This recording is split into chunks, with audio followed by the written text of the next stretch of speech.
মই হম জৱাহৰলাল, পৰাধীনতাৰ সাগৰ সাঁতুৰি তৰিম জয়ৰ পাল। মই হম জৱাহৰলাল। নমস্কাৰ বন্ধুসকল, পংকজ শইকীয়াৰ ইউটিউব চেনেলৰ অন্য এটা ভিডিঅ'লৈ আপোনালোকক স্বাগতম জনাইছোঁ। আজি শিশু দিৱস। আজি শিশু দিৱসৰ এই পবিত্ৰ ক্ষণত আপোনালোকলৈ শুভকামনা জ্ঞাপন কৰিছোঁ। আৰু আজি শিশু দিৱসটি আমিনো কেনেদৰে পালন কৰিলোঁ সেই সম্পৰ্কে জনাৰ লগতে শিশু দিৱস সম্পৰ্কে কিছু কথা জানোচোন আহক। শিশু দিৱস ইংৰাজীত চিলড্ৰেনছ ডে'।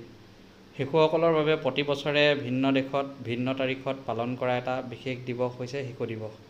1925 চনত শিশু কল্যাণ সম্পৰ্কীয় বিশ্ব সন্মিলনৰ সময়ত জেনেভাত প্ৰথমবাৰৰ বাবে আন্তঃৰাষ্ট্ৰীয় শিশু দিৱস ঘোষণা কৰা হৈছিল। 1950 চনৰ পৰা প্ৰায়বোৰ কমিউনিষ্ট আৰু উত্তৰ কমিউনিষ্ট দেশতে 1 জুনত ইয়াক উদযাপন কৰা হয়। 1959 চনৰ 20 নৱেম্বৰত ৰাষ্ট্ৰসংঘৰ সাধাৰণ পৰিষদে শিশুৰ অধিকাৰ ঘোষণাৰ স্মৃতিত 20 নৱেম্বৰত বিশ্ব শিশু দিৱস পালন কৰে। কিছুমান দেশত শিশু দিৱসৰ সলনি শিশু সপ্তাহ পালন কৰা হয়। আমেৰিকা যুক্তৰাষ্ট্ৰত জুন মাহৰ দ্বিতীয় দেওবাৰে শিশু দিৱস পালন কৰা হয়। শিশু দিৱস হৈছে শিশুৰ অধিকাৰ, শিক্ষা, কল্যাণৰ বিষয়ে সজাগতা সৃষ্টিৰ উদ্দেশ্যে সমগ্ৰ ভাৰতবৰ্ষত পালন কৰা এক দিৱস। শিশুৰ প্ৰতি বিশেষভাৱে আকৰ্ষিত হোৱা বুলি জনাজাত ভাৰতৰ প্ৰথম প্ৰধানমন্ত্ৰী পণ্ডিত জৱাহৰলাল নেহৰুৰ জন্মদিনত প্ৰতি বছৰে 14 নৱেম্বৰৰ দিনটো শিশু দিৱস হিচাপে পালন কৰা হয়। এই দিনটোত সমগ্ৰ ভাৰততে শিশুসকলৰ বাবে বিভিন্ন শিক্ষামূলক আৰু প্ৰেৰণাদায়ক কাৰ্যসূচী অনুষ্ঠিত কৰা হয়।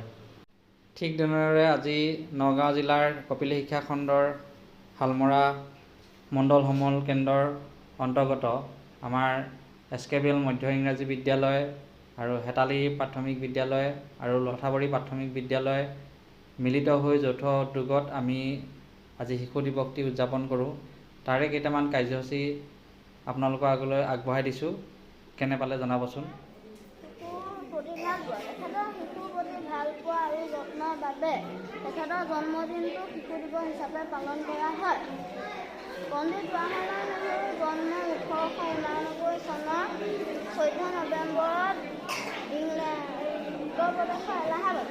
তেখেতৰ পিতৃৰ নাম আছিল পণ্ডিত মতিলাল নেহৰু আৰু মাতৃৰ নাম আছিল ৰাণী দেৱী। তেখেতে উচ্চ শিক্ষা লাভ কৰিবলৈ ইংলেণ্ডলৈ যায়।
মাজত এনেদৰে সময় কটোৱাটোৰ মজাই সুকীয়া।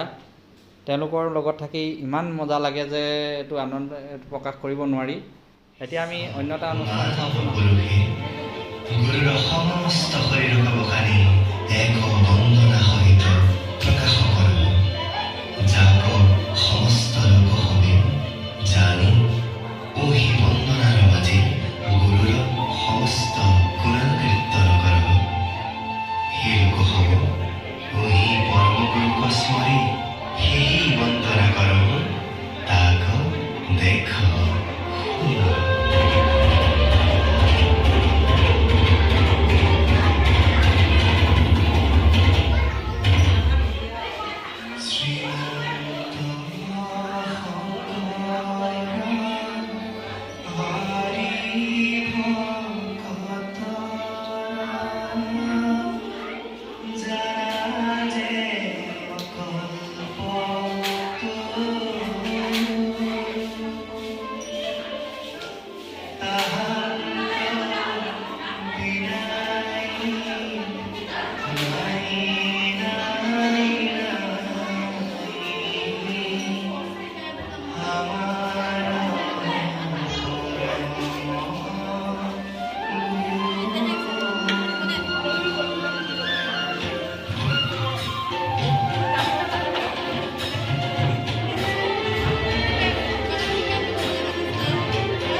সুন্দৰ গৌৰ কৰে বড় জৈসন সুৰ পৰকা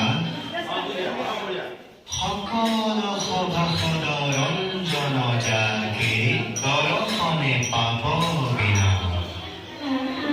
গৌৰৱিত